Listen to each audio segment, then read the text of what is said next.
വിശദമായ വാർത്തകളിലേക്ക് നമ്മൾ പോവുകയാണ്. സാമൂഹ്യ സുരക്ഷാ പെൻഷൻ തട്ടിപ്പിൽ കർശന നടപടിക്കൊരുങ്ങി സംസ്ഥാന സർക്കാർ.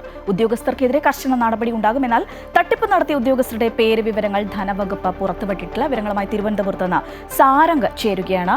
സാരംഗ്, എന്തായാലും ഈ മസ്റ്ററിംഗ് നടത്തി എങ്കിൽ പോലും ഈ ആളുകൾ അനധികൃതർ എങ്ങനെ കയറിപ്പറ്റി എന്നുള്ളൊരു ആശങ്ക സർക്കാരിനുണ്ട്.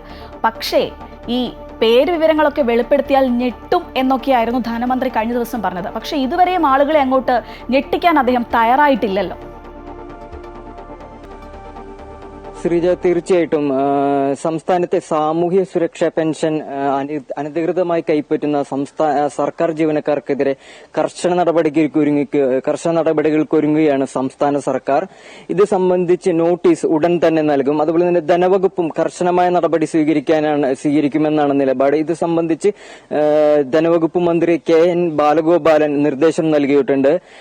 കഴിഞ്ഞ ദിവസമാണ്, അതായത് ഇന്നലെയാണ് ഇത്തരത്തിൽ 1458 സർക്കാർ ജീവനക്കാർ സാമൂഹ്യ സുരക്ഷാ പെൻഷൻ കൈപ്പറ്റുന്നതായി കണ്ടെത്തിയത്.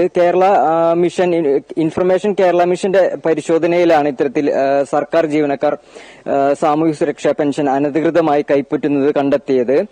നിലവിൽ ഈ ഉദ്യോഗസ്ഥർക്കെതിരെ കർശനമായ നടപടി ഉണ്ടാകും. അതായത് ഗസറ്റഡ് ഉദ്യോഗസ്ഥരടക്കം സർക്കാർ ജീവനക്കാർ, അതുപോലെ തന്നെ അസിസ്റ്റന്റ് പ്രൊഫസർമാർ, അതുപോലെ തന്നെ ഹയർ സെക്കൻഡറി അധ്യാപകരടക്കം ഇത്തരത്തിൽ നിരവധി പേരാണ് സാമൂഹ്യ സുരക്ഷാ പെൻഷൻ അനധികൃതമായി കൈപ്പറ്റുന്നത്. ഇവർക്കെതിരെ കർശന നടപടിയോടൊപ്പം തന്നെ ഇത്തരത്തിൽ കൈപ്പറ്റിയിട്ടുള്ള സാമൂഹ്യ സുരക്ഷാ പെൻഷൻ തുക പലിശയടക്കം സഹിതം തിരിച്ചുപിടിക്കുമെന്ന് തന്നെയാണ് ധനവകുപ്പിന്റെ നിർദ്ദേശം.